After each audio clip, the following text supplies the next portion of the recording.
So were we really trying to cancel a Black woman written and directed film and led by a little Black girl? Because if we were, I didn't get the memo. Welcome back to MT's Corner with Myesha-Tiara, where we discuss everything involving acting. Make sure you like, comment, and share, and don't forget to subscribe and hit the notification bell so you can be there every single time I post a new video. Hey y'all, welcome back to MT's Corner, and if you're new here, my name is Myesha-Tiara and this is MT's Corner, where we talk about everything involving acting.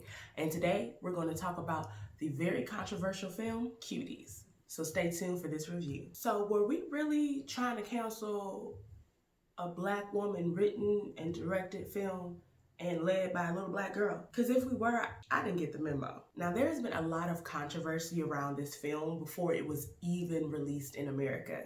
And that's all because of a poster and not necessarily the trailer. Look at this poster right here.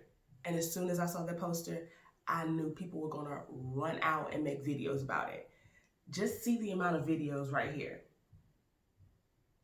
Now, I'm not knocking any of the YouTube creators. I'm not knocking any think pieces, any newspaper articles, or none of that. Everybody's entitled to their opinion. However, I wasn't quick to pass judgment just because I was once that 11-year-old girl, if you catch my drift. I'm from Baton Rouge, Louisiana, and we have dance teams, and we twerk. And that's just a thing we do. At cookouts, our older generations turn on music and be like, y'all come out here, come dance for us. Show us a little dance y'all be doing. So to me, it wasn't crazy to see them in those type of outfits because I've worn those type of outfits before as a kid. Also, what they had on is no different than what I see girls wear when they do gymnastics. So a lot of people assumed that they were trying to sexualize children when they saw that poster. I wasn't quick to make that assumption just because, like I said, I've been on a dance team. So for me, the poster wasn't really risque. One of the girls had her legs wide open. One of them was like twerking in the poster. And it didn't really bother me like that because that's what little girls do. I mean, you may not want to hear it, but definitely when we're alone in our room at that age, we're definitely dancing. We're definitely twerking. And I'm sure we've taken a picture or two depending on where you range in age, because I'm a millennial. So I'm right there in the technology starting to be a thing. And like the Gen Zs, technology has always been a thing for them. So I wouldn't be surprised if little girls are on the internet twerking. But the funny thing is, the poster that was released in America for Cuties isn't the actual poster that was released in French for Cuties. And that had me thinking, why? I know America likes controversy and they like hot button topics and they like just tagline sentences so you can clickbait you into reading the article or watching the trailer. But it did confuse me a little with the fact that the poster, the original poster that is, was not at all the same. If you can see right here, I'll put a comparison. These two posters don't look anything alike. One of them looks like little girls who went shopping and try to find freedom with buying bras and all kind of stuff like that, which makes it look so cute, a lot more demure and less sexualized, I would think, than the other poster where they are in booty shorts and crop top and twerking. So I wonder what made America release that particular poster instead of the original poster that was released in France. Also, I have not watched any of the reviews on the trailer because I just didn't want to have any biases going in besides what I've experienced in my own personal life. One thing I also didn't really understand is that now that it's released on Netflix, it's actually rated mature, and the film is about preteen girls. So to me, unless your preteen has the parental control code on the remote, they're not going to actually be able to watch this show. And I feel like since this show is geared towards preteens, then why make it rated mature? So then to me, it says, who is your target audience then Netflix? Because this film was already released before Netflix. So who is your target audience for this if you're rating immature? So let's get started. And if I mispronounce anyone's name, I am sorry in advance. I looked up everyone's name. So we're gonna be hooked on phonics over here. These are a lot of French names, and hey, I think they're great. However, my pronunciation can be very trash at times. So excuse me in advance if I mess up your names. The film Cuties, which in French, it is actually called Mignonnies, and it's written and filmed by Manamuna Dakori. And this is actually her feature film debut. And it stars Fathia Youssouf, who is our protagonist in this story, and she goes by the name Amy. And the plot revolves around a traditional Muslim girl who's actually split between two different worlds, the traditional world and the internet culture. While it also discusses hypersexualization of pre-adolescent girls. And it was actually banned in Turkey, and this is the first time that a film has ever been banned in Turkey on their streaming platforms, which to me is also odd. I think the advertisement for this film hindered it in a lot of ways because the actual film itself is a lot different than what people assumed it was going to be. The film opens with a little girl named Amy who's actually making an arts and craft project at the top. She's cutting out little hearts and stars and stuff, and she puts them in an arrangement on her mother's bed. And of course, all of a sudden her little brother runs in, he starts making a mess and jumping all over the bed where she's trying to make like a pretty picture for her mama, and she has to run him out.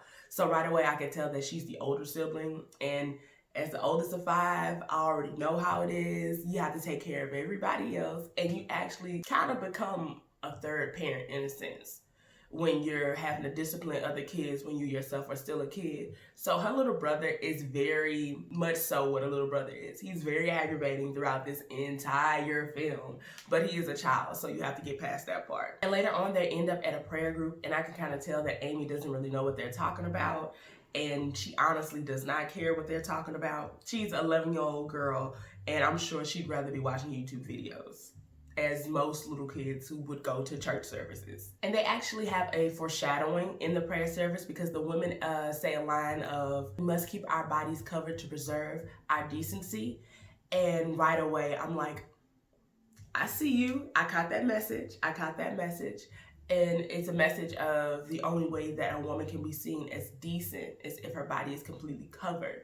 And I don't necessarily agree with that. However, I was raised Southern Baptist. They also mention how there will be more women in hell than there will be men. And I was just like, dang, okay. All right. Your religion say I'm a little misogynist. Like, I didn't know that they was gonna have that many women in hell. But if you say so. And to be honest, not knocking their religion whatsoever, they're Muslim, and I was, like I said, raised Southern Baptist, and they're not that far off in their beliefs. I'm from Baton Rouge, Louisiana, and we were very much told to keep our bodies covered, depending on how religious your family was. Because there were like uber religious Southern Black people, there was like mildly religious, and there was like do whatever you want to do. So depending on whose house I was at, I went between strictly religious and mildly religious. And what I say by that is I was allowed to be on a dance team where I wore little cut-off clothes and things like that. However, in the same note, I wasn't allowed to watch Harry Potter because it was considered witchcraft. I honestly had to sneak and beg my mother to buy me the first Harry Potter movie so I could watch it. And when I tell you, I watch it over and over again to just savor it. And depending on whose house I was at, I also wasn't allowed to go trick-or-treating because there was also seen of the devil. So as a pre-adolescent, it can be very confusing what is and isn't right when it comes to all the rules that you having to learn, especially with a religion that you didn't necessarily pick for yourself but was chosen for you by your family. After the prayer service, Amy actually breaks off from her mother and she winds up in the laundry room, and she sees the little girl whose name we don't know yet. And she's doing laundry, and she's like in a little crop top and some leather pants, and she's dancing to music, and she's getting her groove on. And she ends up like flat ironing her hair on an ironing board with an actual iron. And I was like, girl, I ain't never seen that before. But not saying that it is impossible, but I was like, okay. I mean, hey, you gotta make it work. If you don't have a flat iron, I guess an iron is the next best thing. And so Amy is automatically just in shock because she's never seen anything like this before. And the little girl looks up and sees her, and right away Amy, she's shocked, so she kind of walks away from the door. Later on the night, Amy is actually putting her little brother to sleep, and they're looking at some kind of necklace, and she's telling him a story about how, oh, I can hear the spirits in the necklace, and they're whispering to me, and they're telling you to go to sleep. And I was like, no, Amy is so petty. I'm gonna like her already. And right away, because her brother's automatically scared, he's like, yo, the spirits, I gotta go to sleep. Cool. And he jumps in the bed and he goes to sleep. I was like, girl, I should have known you when I was younger, and I should have, I should have took notes because I had 4 younger siblings and it was hard trying to get them to clean their room, let alone go to sleep. So after that, Amy actually walks out of the room with her brother and she's looking for her mother. Her mother is standing outside a door. And at that point, we don't know what's behind that door. And it kind of looks like her mother's in a trance, to be honest. And she walks into her own room. And that's where the arts and craft project that we saw at the top of the movie that Amy was putting on there to like give a little present to her mama. And her mother lifts her covers and like just throws it back, which knocks all of the arts and crafts stuff on the floor, and she just goes to sleep. And I could just tell that it crushed Amy's whole soul that she'd worked so hard on that little project, and her mother was just like, girl, ain't nobody see that. Right away, girl, it's triggering, okay? It is. Like when a little kid wants to just do something sweet for their parent, and their parent either is too busy or just doesn't realize that their child is like, I love you, here's something I've made. It can be crushing to them. And once again, Amy's 11, and most 11-year-olds are in the 6th grade. So the next day, Amy actually tries to flat iron her hair with an iron like she saw the little girl do previously. The only issue is Amy's black, and that little girl wasn't black, and the little girl's hair was completely straight. Amy has like a curly hair like this, and she goes to put her head on that ironing board to flat iron her hair with a doggone iron. And the whole time I'm just like, no, don't do it. Reconsider. Read some literature. Like, girl, you have no heat protectant. You ain't put nothing on that head. And it ends the way we would assume it would end. She burns a chunk of her hair off of her head, okay? And then we realized that she was trying to look good for her first day at this new school that she was going to. And we actually see the girl that we saw earlier from the laundry room walk past Amy, and she goes into this like flash mob where a whole bunch of kids just stand still and don't move. And it was actually kind of cool. I was hoping they were going to dance, but they didn't. They were just being weird little children.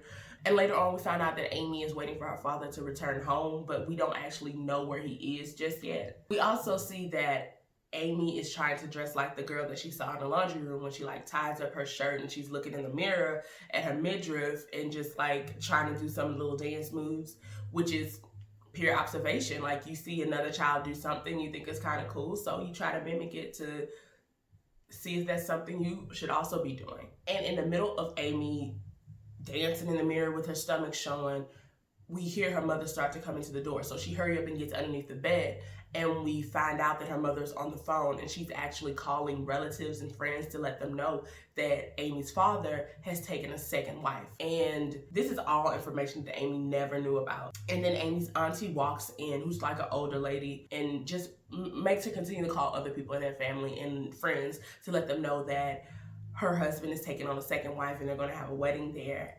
And it's so confusing to Amy. I could tell that it hurts her. And after the auntie walks away, her mother still doesn't know she's under the bed. Her mother sits on the bed and literally the lady starts to bawl her eyes out, y'all. I felt so bad for her because who wants to know that their husband is going to take a second wife? Also, I'm assuming that's what their religion is. Like that's something that's okay depending on what sect of Muslim you are, because I know that all Muslims don't think the exact same. So it's certain, like, I mean, just like Christianity, there's levels to this. So I think that like certain Muslim cultures, they do take on multiple wives and certain ones that don't. And Amy's mother and her happen to be in the one where they're allowed to take on a second wife. And her mother actually ends up slapping herself in the face. Y'all, that was triggering. I was just like, oh my God. I could tell that it really hurt her.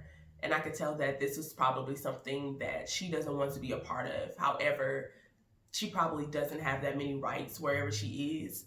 Or she really just hasn't had enough yet to where she wants to leave. Because I think a lot of people don't realize that women will put up with a certain amount of things until it gets to a boiling point.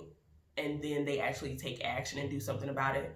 I don't necessarily think that's a good way to be, but it is a reality. And while all of this is happening, Amy is still underneath the bed, pretty much having her innocence in a way taken away from her from learning this information. Later on, we see Amy walking from the corner store with her younger brother, and then we find out she actually has a baby brother as well because he's on her hip.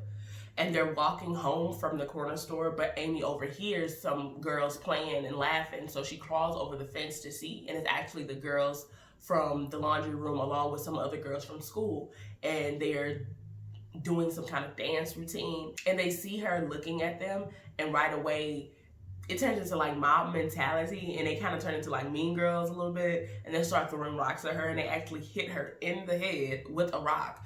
And automatically, I'm not gonna lie, I didn't like those little girls. The only person who didn't hit her was the girl that she saw originally in the laundry room. After that, Amy actually goes home and starts to help unload a truck. I believe this guy's her cousin. It isn't fully explained who he is. He shows up later in the film, but I believe this guy's her cousin. And she's helping him unload the truck with like gifts her father has sent from Senegal for them to have for the upcoming wedding. And Amy ends up stealing his phone because she sees it in the front seat of his car, and she pockets it and, you know, runs off with it. And this phone actually becomes a very integral part of the story because it becomes her outlet to the outside world, or what she believes to be the outside world. The next day, she ends up going back to school, and those same girls who threw rocks at her see her at school and start to bully her and pull on her book bag and try to throw it in the dumpster.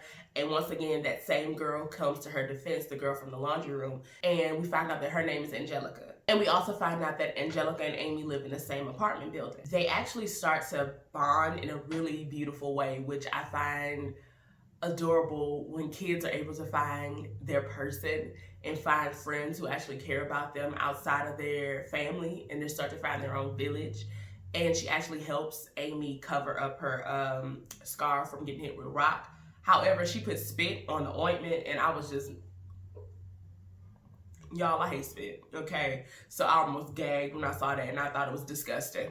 But I was like, they're 11, so whatever. And so later on that night, Amy actually pulls out the phone that she stole from her cousin. I'm just gonna call him her cousin, that she stole from her cousin. And she actually looks up the girls on IG to like see how they dress and to see what they do with each other when, you know, of course, she's not a part of their group. And the next day when she goes to school, they're actually a lot nicer to her. And I'm assuming it's because Angelica told them to be, but we don't actually get that in the movie. So the next day when they just start to treat her nicer than they were before, I'm confused by it. And I start to think to myself, was I this irrational as an 11-year-old child? And probably so. Probably so. They eventually end up seeing another boy at the school who they find attractive. He's at least 2 or 3 years older than they are. And to me, that wasn't weird because when I was 11, I wanted B2K, and B2K was like 15 and 16 years old, yet I was in my mirror grinding and saying bump, bump, bump, and wanting to be with Raspy or whoever. It didn't even matter. I thought they was all fine, and I was 11. And knowing doggone well, I had no idea what be with even meant, but they were cute. It didn't throw me for a loop when they wanted boys that were older than them. That is very much so pre-adolescent girls. It wasn't shocking whatsoever. It's honestly made me see myself in this film, to be honest with you. I saw myself when I looked at Amy and those little girls. In certain instances, I wasn't putting spit on nobody's forehead. And the girls end up daring Amy to take a picture of this boy's thing because he goes to the bathroom, and I just thought that was very problematic and very sexual harassment. And of course, Amy doesn't know any better because I'm sure she thinks this is a violation of his privacy, but I'm not really sure that she fully understands what she's doing. It's kind of like a group mentality thing. That's something that you see a lot in this film, is one person says something and another person backs them, and then, well, no one wants to feel left out, so we all mob in and we say, okay, we're gonna do this. So the other girls actually convince her to do this and convince her that this is something that's okay. So she goes into the boys' bathroom stall to take a picture or video his junk, and he of course yells at her because his privacy is being violated, and she tries to run away. And she turns around and sees that all the girls have left her, which is another strike for me. I'm a Cancer, honey. Once you start playing with me and my emotions, we are no longer friends. But that is not Amy's case. She must not be a Cancer. And later on that day, actually, Amy and Angelica are at Amy's house, and they're hanging out, bonding, and Angelica walks to the room that we haven't been able to see yet. And Amy says, well, that's the room we can't go in. And of course, Angelica, being curious, says, yeah, right, and kicks the door in, dead ass. She kicks the door in, and when they walk into the room, it is gorgeous. The room is like a princess fairy tale with beautiful duvet covers. There's a vanity mirror. The room is gorgeous. And Angelica asked Amy, hey, have you ever been in this room before? And Amy, of course, is like, no. And right away, my spidey senses are tingling, and I know that room is for that second wife, which pisses me off because Amy has to share a room with her little brother. Now, and I'm not gonna lie to y'all, that apartment don't look the best. They not living in a skyrise. So I don't understand why her daddy's getting a second wife when they barely look like they are a middle-class family and your daughter's already sharing a room. But you gonna save this room for a second wife. Like, dude, where's your priorities? And then the girls end up bonding in that room as well, and they end up watching a music video where they're seeing girls shake their butts and wear little crop tops and little booty shorts, and that influences them. Angelica ends up bringing Amy to her dance rehearsal, and she puts like a little lip gloss on her lips to try to make her fit in a little bit more. And Amy actually ends up putting on a shirt that is for her little brother, but because it is for her little brother, when she puts it on, it looks like a crop top. So she didn't actually have to go out and buy a crop top to try to fit in with the other girls, because the other girls wear a little more revealing clothes. They do wear crop tops. They wear little shorts or little skirts or pants with crop tops, just anything that they see reflected in what they see in the media. And something you'll see throughout this film is that they really don't have much guidance when it comes to adult supervision. No one is teaching them their femininity. No one is teaching them how to be young ladies, how to be able to balance having fun and respecting your bodies. And there's no balance there. You never see that balance equaled out, because it seems as if these girls are honestly left to their own devices.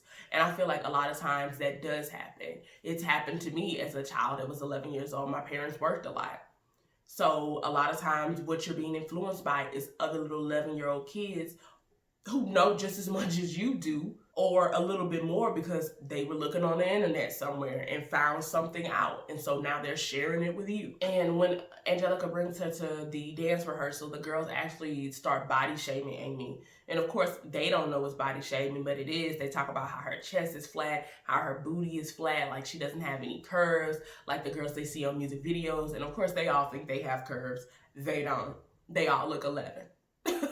Everybody looks how they're supposed to be looking at that age, like little bitty girls. They all honestly look about 10 years old at best. Like, I wouldn't put them over 10, but they're right there at the cusp of being a teenager, but they're not there yet. We just left elementary school. So a lot of them don't have curves. They don't have a woman's body because they're not a woman yet. And one thing I can say that was a little different for me as growing up as a child, I was about 5'5", and I already had a C cup by the time I was 10 years old, and I was in the 5th grade. So I was a very tall girl with big boobs.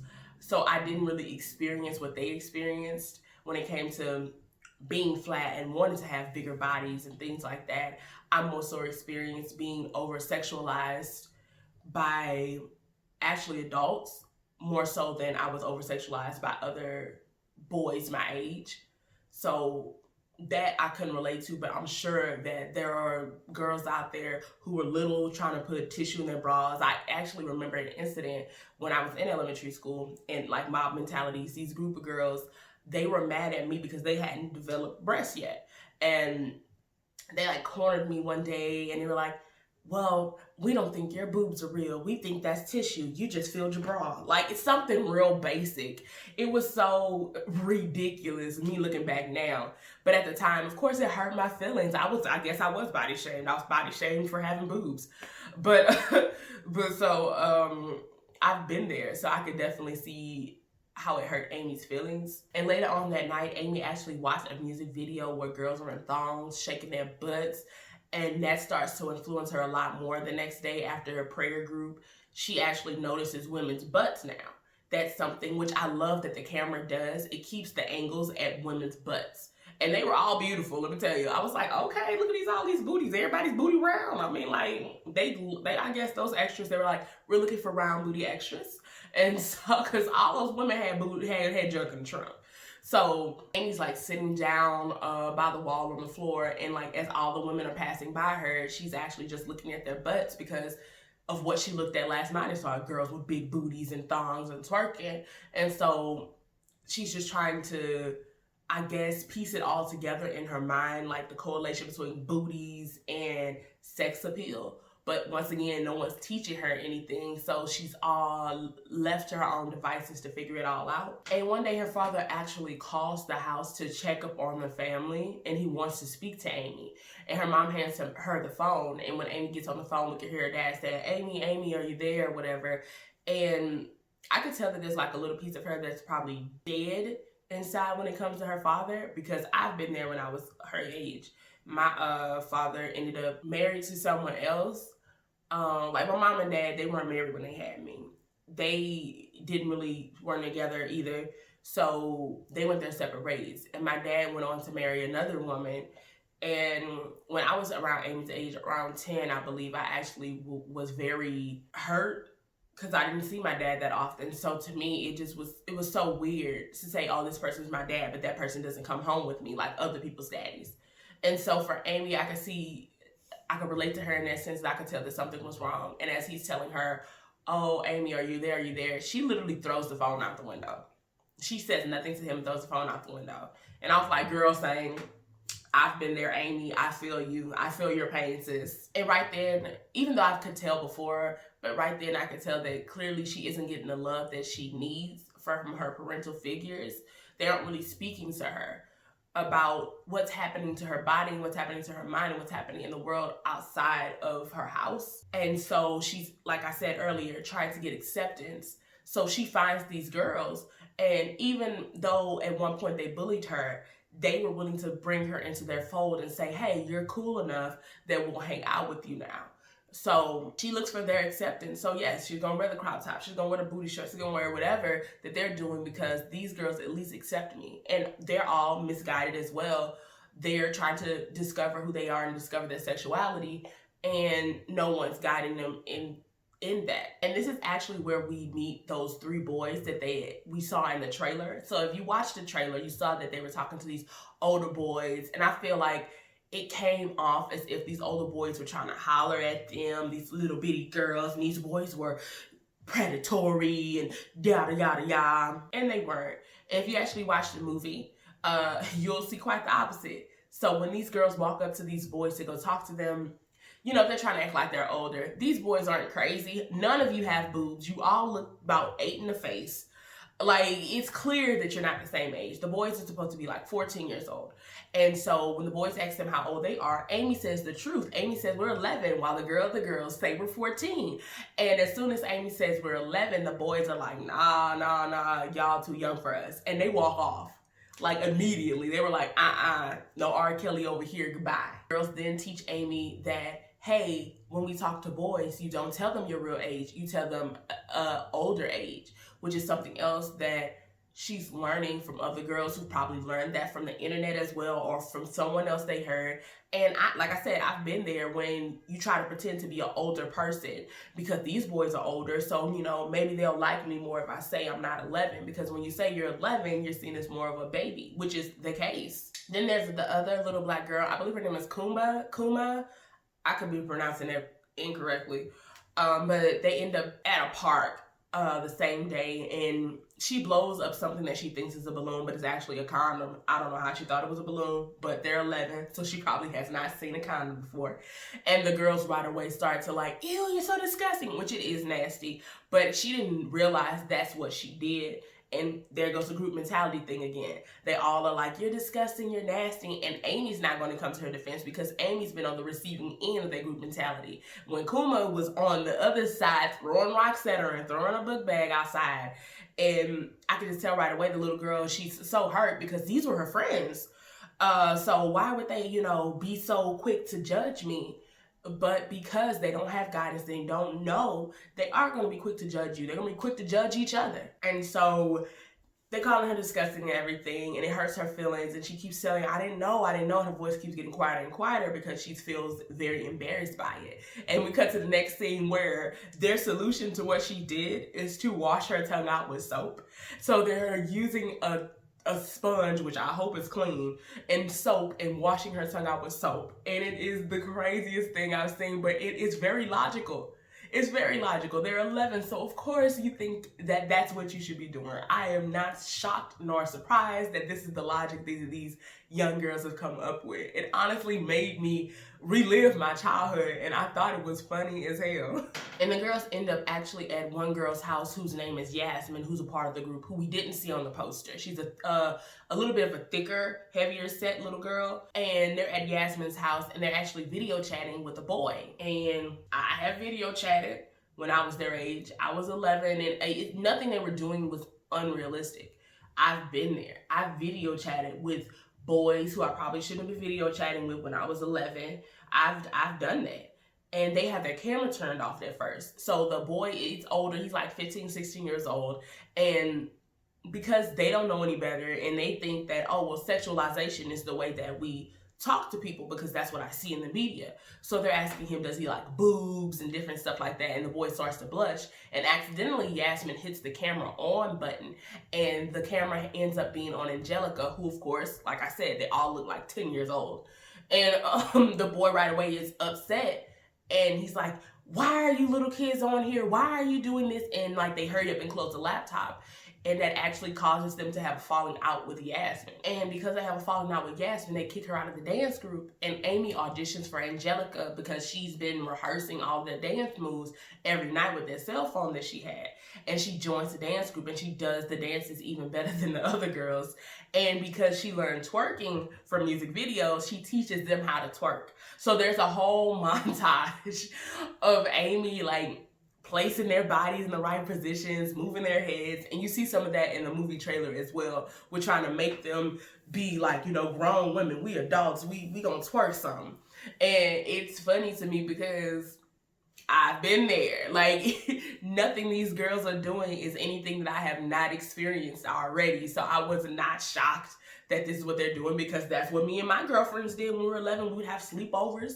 We do little dance moves and everything. I remember learning the crybaby, which is a move they do a lot in this movie, which is when you get on the ground and you're like hitting the floor as you move your booty up and down, and it's called the crybaby. We would do this at recess in elementary school. So, and this was younger than 11. And you know, like I said, I'm from Louisiana. Moving booty is one of our main staples of dance, okay? But I will say the difference between me doing that and Amy and her friends is that I had the balance of my mother, who actually started teaching me about my womanhood around 9, 10 years old. So I was able to balance a little bit better, not extremely better, because I still did things I wasn't supposed to do, but a little bit better than her because my mama balanced it out for me. So I was able to see social media for what it was, while also learning how to be a lady from a woman who lived in her femininity. And we also find out that Angelica's parents actually verbally abuse her in a sense, where they always tell her that she's the bad child, that she's like worthless pretty much. And we can see from Angelica how much that hurts her. And she actually starts to cry about it. And I think that's a very big message in this film as well, is that parents don't realize the things that they do can have a very huge hindrance on their child's self-esteem and their personalities.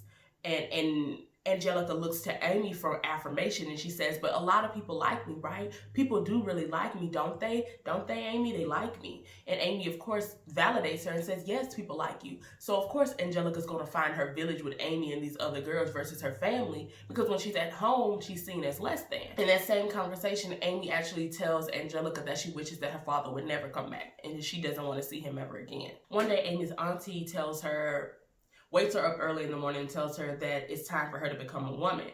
And she brings her into a kitchen to cook an entire feast for her father's second wedding. I don't know in what world that means becoming a woman, but apparently it does in Auntie's world. And it just shows again the very stark differences of what womanhood means, from what she sees on music videos and IG versus her reality in her life of these two very different extremes of extremely traditional housewife who cooks feast for an entire second wedding versus girls twerking and living in their sexual nature.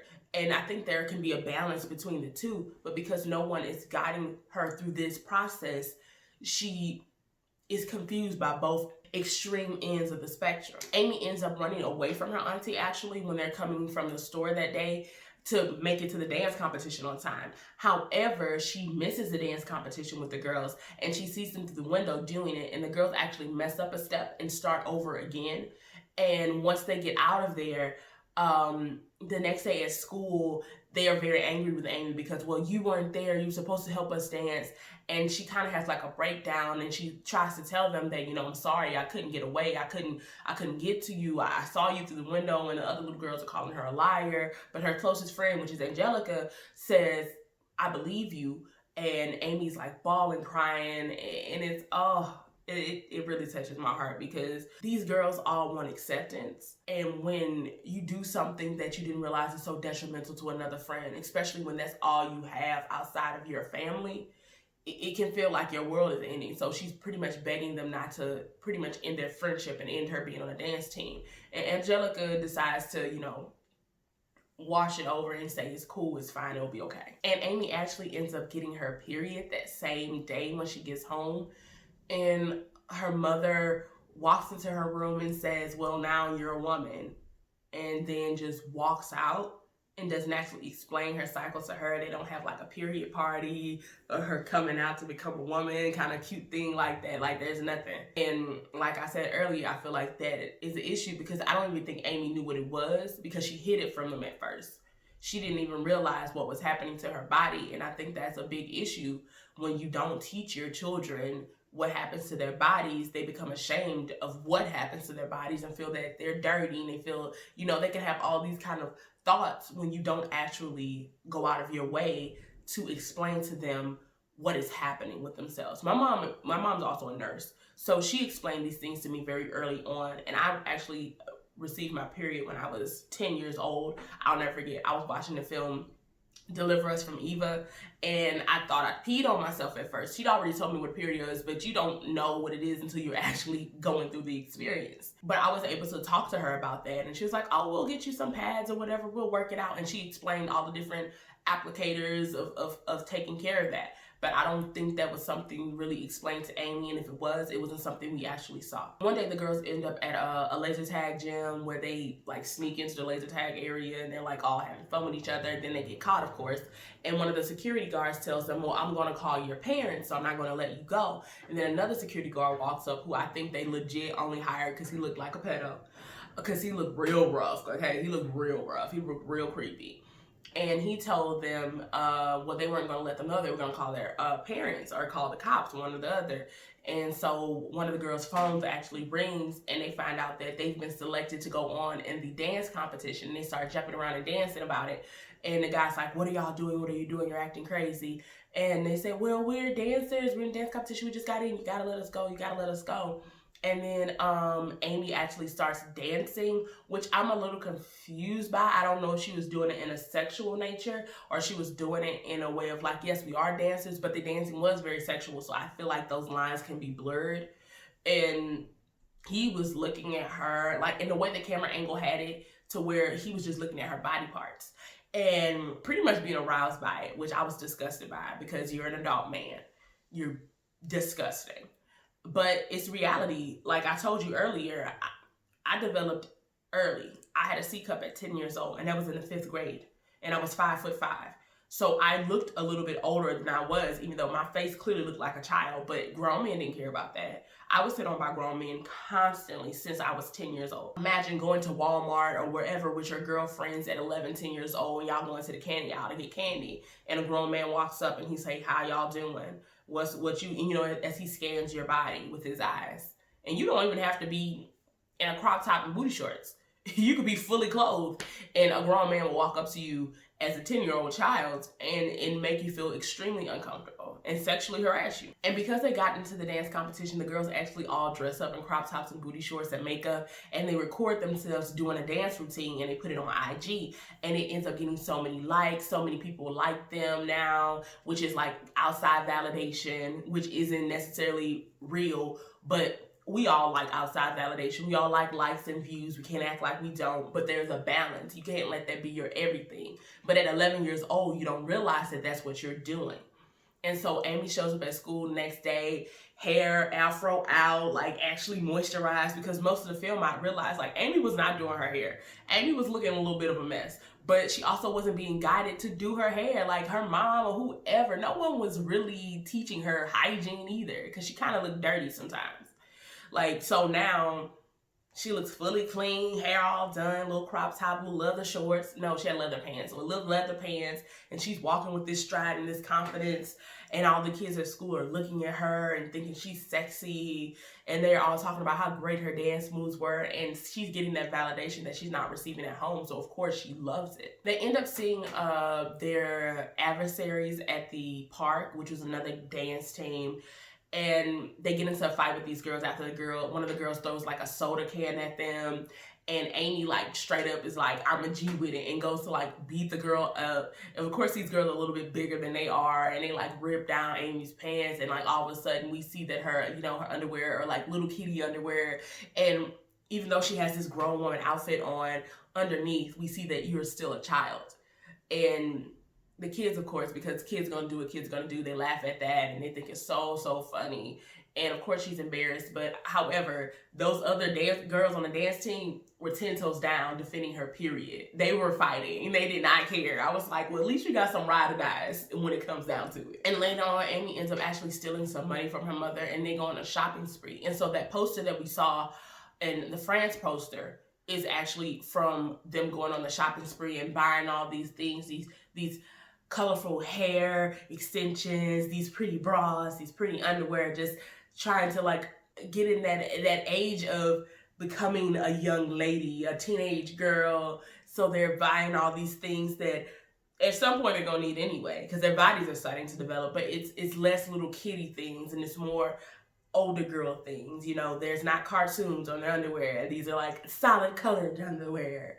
So it definitely screams the message of becoming into your womanhood and into adulthood. Then later on in that night at dinner, her mother actually has a fainting spell, and Amy's not that moved by it. I think she's kind of apathetic to her mother's feelings at this point in the film, because she just is so confused on why her mother is allowing this second marriage to be a thing that's a part of her life. So I don't think she really felt one way or another about her mother fainting. Her little brother, of course, did, because he's a lot younger. But her mother wakes up, and her cousin, the guy who she stole the phone from, makes sure they're all okay. And he actually finds Amy has his phone, and he tells her, Amy, give me back my phone. And instead of giving him back his phone right away, she starts to try to take her clothes off, which I was very confused by. And it made me feel like maybe someone had touched her sexually at some point, or maybe she had saw that like when you take off your clothes, then men are distracted by that and they don't want whatever they were wanting before. And it goes into you thinking that he's about to like molest her, quite honestly. And he pushes her against the door and he says, what are you doing? That's disgusting.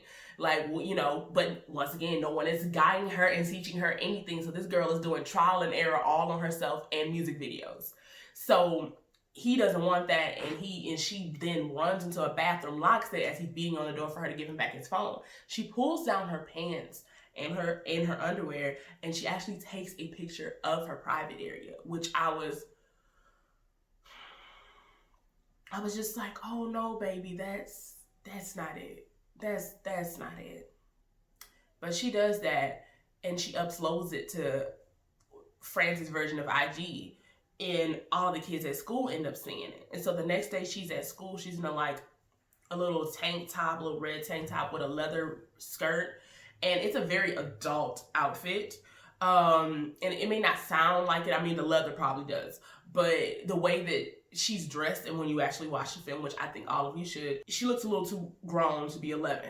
And people like to say, oh, well, kids, you sexualize children, you make them grown. But her outfit was not age appropriate in the way that, she had like a neck choker. And I mean, kids wear neck chokers.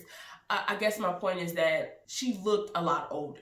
She had a little bit of makeup on. She looked a lot older than she actually was. And that, to me, is not okay, because there's a time and a place for everything. And there's a time for her to wear that leather skirt. But it's not at 11 years old in the 6th grade. And so a little boy when the teacher tells her to come up to the board and answer a question, she starts to do so, and the little boy actually slaps her on her butt. And the teacher's like, no, that's not okay. You go to the principal's office. And he says, well, what's wrong with me doing that? I already saw her privates all over the internet. She doesn't care. And Amy actually like goes ham on this dude. She picks up a pencil from someone else's table and stabs a boy in the hand. I was like, yup, keep your hands to yourself, little boy. But of course she gets in trouble for that. But I bet you he learned that lesson that day. Don't you ever put your hands on somebody. It's not your property. Don't be touching women's bodies. And this is when her mother finds out that Amy's doing all these things, and she's slapping her and hitting her and yelling at her and like asking her, why are you this way? Why are you this way? Well, I'm sitting here like, why are you not watching your daughter? Why don't you know what's happening in her life? You should be guiding her. This is a very critical age for her. You should be making sure she's okay. And she has the proper tools to be a young lady, but you're not doing that, which is why she's resorting to the internet and other misguided young girls to teach her in the ways that she should be. And her mother actually says, you know, your father will blame me for this. Your father, which I'm sure he would. And I feel like in a lot of certain households, that's the case. The woman gets blamed for the actions of her children, which is asinine, seeing as the father helped make them, right? So why isn't he involved in his children's life and helping guide them to become better human beings? But he's not getting the brunt of that. And her mother also tells her that she would kill her, which to me was so red flaggy. And I was just like, that's not something you tell your child. But that also shows, once again, that words hurt, and parents say certain things that are so evil to their children and they don't even realize it. Like earlier when Angelica's parents told her, you're the bad child, you're the horrible one. And now Amy's mother is telling her, you know, I'll kill you. Even though it's out of rage and anger for her doing what she did, it's never okay to come at your child with rage and anger. You need to get your thoughts together before you say something to your child that can be very detrimental, like i.e., I will kill you. And during that time, her mother and her auntie actually make her stand in her underwear and throw holy oil on her and holy water. And like, I have like holy water in my purse. Like, it's just a thing that very religious households are very used to doing. And she throws holy water on her, and Amy like starts like convulsing as if something is wrong with her, and they get a priest to end up coming. And he lets the mom know that there's nothing wrong with her. There's no evil in that child. But he also lets her know that if she doesn't want to be with her husband anymore, then she doesn't have to accept that. She doesn't have to be a second wife. She doesn't have to do any of those things, that God will be okay with her leaving. Of course, her mother doesn't necessarily take that advice though. The girls end up welcoming Yasmin, who was kicked out of the group for doing the video chat camera. They put her back in the group. They kick Amy out because they're mad at Amy for showing her privates on the internet, and now everyone thinks that all of the girls are whores. And so that makes them so upset with them. And Amy actually has a meltdown because she wants to dance with them so bad, and she's just so confused and she doesn't understand anything that's going on in her life. And that baby honestly has a meltdown in front of these girls. And they pretty much blow her off and tell her no. And Angelica ends up telling her in private that we could be friends, but we can only be friends in private. We can't be friends in front of the other girls. So pretty much that Amy is kicked out of the group. And so later on, Amy comes home one day, and there's all these wedding gifts, which lets us know that the wedding, everyone's preparing and getting ready for the wedding for her second mother. And Amy ends up leaving and goes to where Yasmin is, and actually pushes her in like the ravine. And I'm so glad she didn't drown, because for a second I thought she was going to, because that girl was trying to gasp for air, but she ends up getting on those little floating bobble things in the water, and she's fine. And Amy actually takes her place in a dance competition. So she puts on a little halter top and a little booty shorts, is what we see in the American poster, that outfit. And the girls at first don't want to go on with her, but it's time for the competition. So they all go on stage together. They start doing the dance moves, and the audience has a mixed review with them. Some of them are like, yes, we love it, we love it. And some of them are like, oh my gosh, I can't believe these girls are doing this. And the judges actually seem to love what they are doing. And so they're doing all these dances, and the dances are very sexual in nature. And I will say that the dances are a little more sexual than I'm personally used to seeing on stage. And slightly more sexual than some of the dance moves that I did. Now, in my dance group when I was younger, we twerked. Well, I'm not gonna say we didn't. We twerked, we shook our butts, we you know, all that stuff. But some of the things, like they ended up doing the crybaby, and they were crawling across the floor.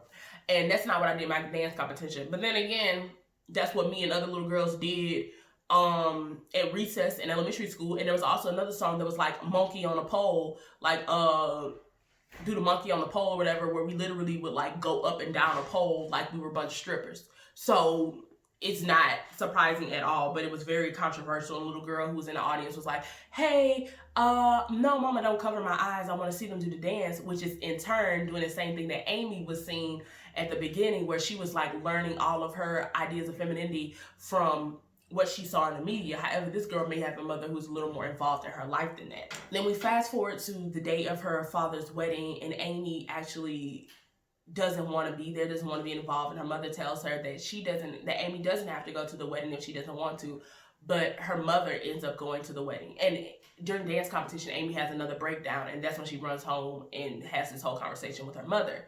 And her mother holds her, and Amy just cries, and she just says, you know, honey, I won't make you go to this wedding.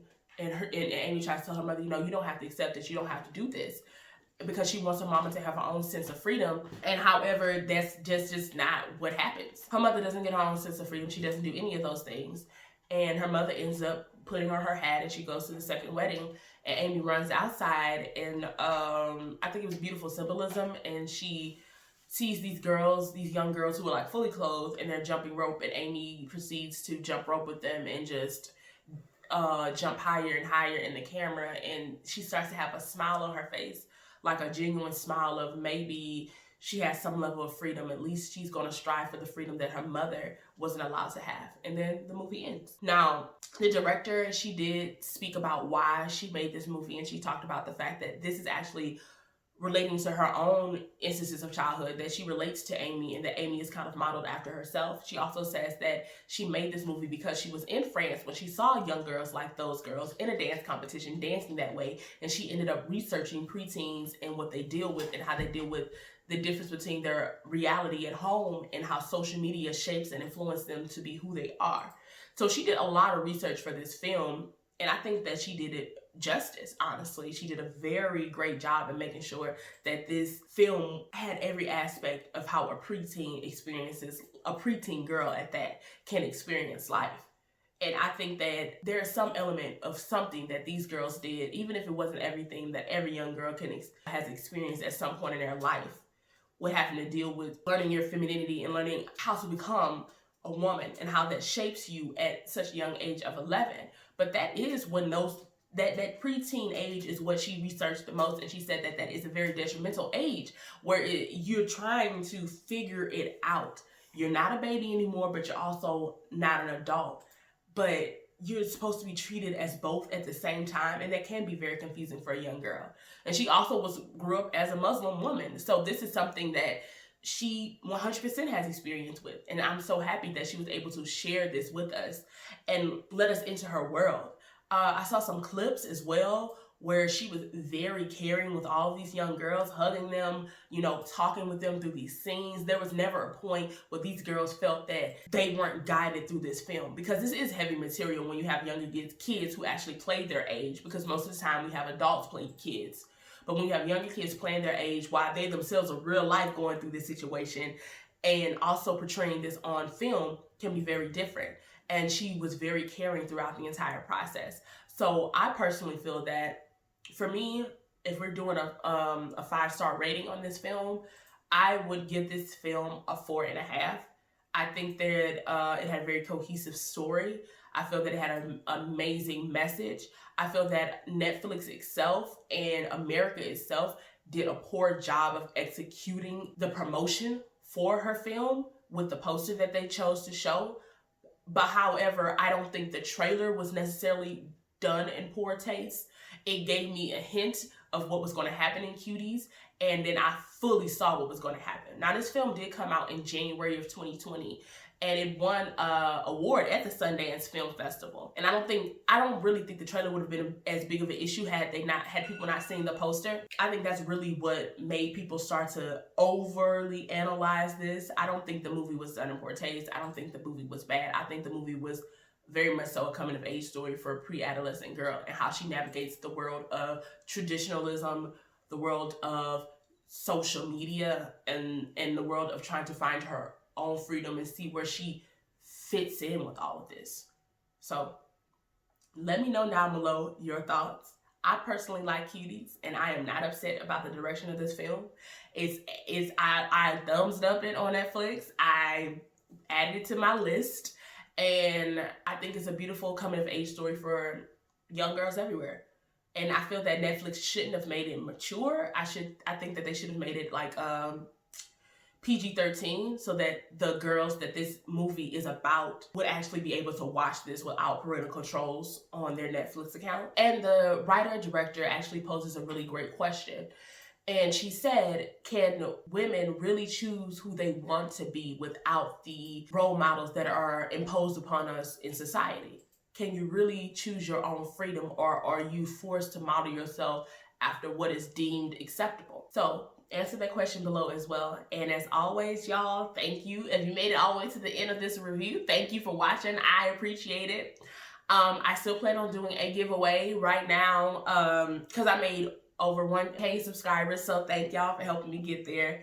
I'll make another separate video for a giveaway for that. I'm going to do that at some point, so I haven't forgotten about it. Life just happened and it just hasn't been done yet, but it will happen. And as always, y'all stay safe out there, and I'll see you online next time.